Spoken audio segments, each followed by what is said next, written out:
ಆಗಿಲ್ಲಲ್ಲ ರೀ ಏನು ಅವ್ರಿಗೆ ಎಲ್ಲಿ ಇಚ್ಛೆ ಬರ್ತೈತೆ ಅಲ್ಲಿ ಹೋಗಲಿ. ನಾವೇನು ಇಲ್ಲಿ ನಮ್ಮಲ್ಲೇ ಬರಲತ್ತೇನು ಫೋರ್ಸ್ ಮಾಡೋದಿಲ್ಲ, ನಾವು ಯಾರಿಗೂ ಅಂಜಿಸೋದಿಲ್ಲ. ನಮ್ಮಲ್ಲಿ ಬರಲಿಲ್ಲ ಅಂತ ನೋಡ್ಕೋತೀನಿ ಅಂತ ಅನ್ನೋದಿಲ್ಲ. ನಾವು ಯಾರ್ದು ಅಲ್ಲಿ ಭಕ್ತಿ ಐತಿ ಪ್ರೀತಿ ಐತಿ ಹೋಗಲಿ. ಅದಕ್ಕೇನು ಎಲ್ಲ ಹಿಂದೂ ಧರ್ಮದ್ದು ಯಾರೇ ಮಾಡಿದ್ರು ನಮ್ಮದೇನು ತಕರಾರಿಲ್ಲ, ಅದಕ್ಕೆ ಅಸಮಾಧಾನ ಇಲ್ಲ.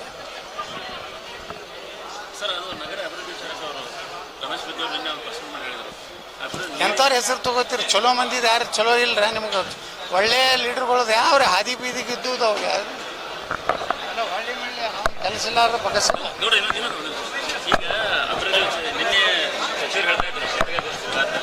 ನಾನು ಸಿಎಂ ಅವ್ರ ಜೊತೆಗೆ ಗೃಹ ಸಚಿವರ ಬಗ್ಗೆ ಮಾತುಕತೆ ಮಾಡ್ತಾ ಇದ್ದೀನಿ.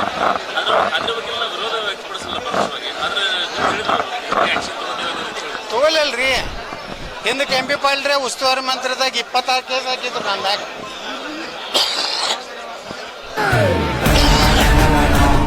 ಅವರು ಮೊನ್ನೆ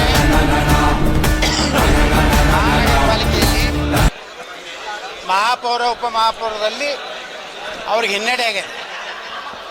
ಅವ್ರು ಸಾಕಟ್ಟು ನಮ್ಮ ಮಹಾನಗರ ಪಾಲಿಕೆ ಇದರಲ್ಲಿ BJP ಅವ್ರು ಯಾರೂ ಆಗಬಾರ್ದು ಅಂತ ಸಾಕಟ್ಟು ಪ್ರಯತ್ನ MP ಪಾಲ್ರಿ ಮಾಡಿದ್ರು. ಕೋರ್ಟಿಗೆ ಹೋದರು, ಎಲ್ಲ ಕಾಡಿದ್ರು, ಎಲ್ಲ ಮೆಂಬರ್ಗಳಿಗೆ ಧಮಕಿ ಕೊಟ್ಟರು, ನಿಮ್ಮೆಲ್ಲ ಅನರ್ಹ ಮಾಡ್ತೀನಿ ಅನರ್ಹನೂ ಮಾಡಿದ್ರು.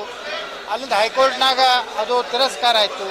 ಮಹಾನಗರ ಪಾಲಿಕೆ ಮಹಾಪೌರ ಉಪಮಹಾಪೌರದ್ದು ಇಲೆಕ್ಷನ್ ಆದ್ಮ್ಯಾಗ ಕೌಂಟಿಂಗ್ ಮಾಡ್ಲಿಕ್ಕೆ ಅಡ್ಡ ಹಾಕಿದ್ರು. ಆದರೂ ಹೈಕೋರ್ಟ್ನ ನಾವು ಗೆದ್ದೀವಿ. ಮೊದಲ ಬಾರಿಗೆ BJP ಮಹಾಪೌರ ಮತ್ತು ಉಪಮಹಾಪೌರಗಾರ ಒಳ್ಳೆಯ ಕೆಲಸ ಮಾಡ್ತೀವಿ ನಾವು. MB ಪಾಲ್ರಿಗೆ ಅಂಜಿ ರಾಜಕಾರಣ ಬಿಜಾಪುರನಾಗ ಮಾಡೋದಿಲ್ಲ. MB ಪಾಲ್ರಿಗೆ ನಮ್ಮದೇನು ಅವ್ರ ಮ್ಯಾಗ ನಮ್ದು ಉಪಕಾರ ಇಲ್ಲ, ನಮ್ದು ಮ್ಯಾಗ ಅವ್ರದ್ದು ಉಪಕಾರ ಇಲ್ಲ. ರಾಜಕೀಯವಾಗಿ ಅವ್ರು ರಾಜಕಾರಣ ಅವ್ರು ಮಾಡ್ತಾರೆ. ಅವ್ರು ಬರೀ ಸಾಬ್ರು ಬೆನ್ ಅಂತಾರೆ. ಅವ್ರ ಹಿಂದೆ ಒಂದು ಟೀಮ್ ಅದ, ಯಾವ್ಯಾವ ಆಸ್ತಿ ಹೊಡ್ಕೊಳಕತ್ತಾರ. ಮೊದಲು ಆ ಕಡೆ MP ಪಾಲ್ರಿ ಗಮನ ಕೊಡಲಿ. ನನ್ನ ಮ್ಯಾಗ ಏನು ಕೇಸ್ ಮಾಡ್ತಿರ್ತಾರಲ್ಲ ಅವ್ರ ಹಿಂದಿರುವಂಥ ಒಂದು ಟೀಮು, ಒಂದು ಯಾವ ಪಾಪ ಮುಗ್ಧ ಜನ ಇರ್ತಾರೋ ಅವ್ರದ್ದು ಆಸ್ತಿ ಲಪಟಾಯಿಸ್ಲಕತ್ತಾರೆ MB ಪಾಲ್ರಿ ಹಿಂದಿನ ಗುಂಪು. ಮೊದಲೊಮ್ಮೆ ಸಣ್ಣ ಇದ್ರಾಗ ಹೇಳೀನಿ, ಇಟ್ಟು ಮೀರಿ ಅವ್ರು ನಾನು ಒಳಗೆ ಹಾಕಿಸ್ತೀನಿ, ನಾನು ಇದು ಮಾಡ್ತೀನಿ. ಶಿವಾನಂದ ಪಡ್ಲು ಹೋಗಿದ್ದ, ಇದಕ್ಕೆ ಸುಪ್ರೀಂ ಕೋರ್ಟ್ ತನಕ ಹೋಗಿದ್ದ. ನನಗೆ 100 ಕೋಟಿ ರೂಪಾಯಿದ್ದು ಮಾನಹಾನಿ ಆಗಿತ್ತು. ಉಲ್ಟಾವಣಿಗೆ ದಂಡ ಹಾಕ್ತೀನಿ ಅಂದ್ರೆ ವಾಪಸ್ ತೊಗೊಂಡಾರ. ಈ MB ಪಾಲ್ರಿ ಜೋಡೆ ಯುದ್ಧ ಆಡಕ್ಕೆ ನಾವು ತಯಾರಿದ್ದೀವಿ. ನಾವು ಹಿಂದೂ ಪರಾಗಿರೋರೆ, ಹಿಂದುತ್ವ ನಾವು ಬಿಡೋದಿಲ್ಲ. MB ಪಾಲ್ರಿ ಅಂಜಿಕೆ ಹಾಕಿದ್ರೆ ಅವಾಗೆ 26 ಕೇಸ್ ಹಾಕ್ಯಾರಲ್ಲ MB ಪಾಲ್ರಿ. ಹಿಂದಕ್ಕೆ ಏನಿದ್ರಲ್ಲ ಅವರು ಮಂತ್ರಿ, ಅವಾಗೆ ಹಾಕಿ ಸುಮಾರು ಅಮಾಯಕರು, ಸುಮಾರು 150 ಜನರು ನಮ್ಮನ್ನೆಲ್ಲ ಅಮಾಯಕರು.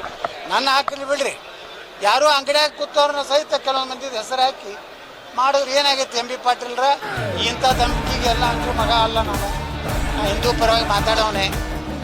ನಾ ಏನು ನಿಮ್ಮ ಅಂಜಿಕೆಗೆ ನಿಮ್ಮ ಸರ್ಕಾರ ಐತಿ, ನೀವು ಒಳಗೆ ಹಾಕ್ತೀರ ತಂಜಿ ಮನ್ಯಾಗ ಕುಂಡ್ರ ಮಗ ಅಲ್ಲ. ನಿಮ್ಮ ಹಿಂದಿರೋಂಥವ್ರ ಬಗ್ಗೆ ಎಚ್ಚರ ಇರಲಿ. ಯಾವ ಲೋಫರ್ ಅದಾನ, ಕ್ರಿಮಿನಲ್ ಅದಾನ, 302, 307 ಅಟ್ರಾಸಿಟಿ ಇದ್ದವನು ಅವ್ನು ಮಗ್ಗಲಾಗಿ ಕುಂಡ್ರಿಸ್ಕೊಂಡು ನಿಮ್ಮ ಮನ್ಯಾಗ ದಿನ ಮುಂಜಾನೆ ಹೋದ್ರೆ ಅವನೇ ಇರ್ತಾನ.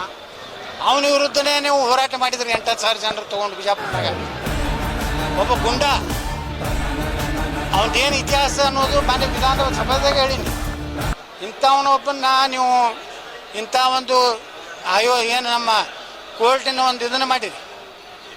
ಹಾಂ, ಮತ್ತು ಇದನ್ನು ಬಿಟ್ಟು ನೀವು ನನ್ನ ಮ್ಯಾಗ ಏನಾರೇ ಆ್ಯಕ್ಷನ್ ತೊಗೋತೀನಿ ತೊಗೋರಿ, ಏನು ಅನ್ಸೋದಿಲ್ಲ. ಮುಂದೆ ಒಂದು ಕಾಲ ಬರ್ತೈತೆ ನಮಗೂ. ನೀವು ಯಾರ್ಯಾರನ್ನ ರಕ್ಷಣೆ ಮಾಡ್ಲಕತ್ತಿರಲ್ಲ, ಗುಂಡಾಗಳನ್ನ ಲಪೋಟನ ಬಿಜಾಪುರನಾಗ, ಅವ್ರನ್ನೆಲ್ಲರಿಗೂ ಬರೋಬ್ಬರಿ ಕಾಲು ತೋರಿಸೋ ಕಾಲ ಬರ್ತೈತಿ. ಇನ್ನು ಮುಂದಿನ ಅವಧಿ ನಮ್ಮದೇ ಒಳಗೈತೆ. MB ಪಾಲ್ರಿ ಮುಗೀತಿ ಈ ಸಲ ನಿಮ್ಮದು.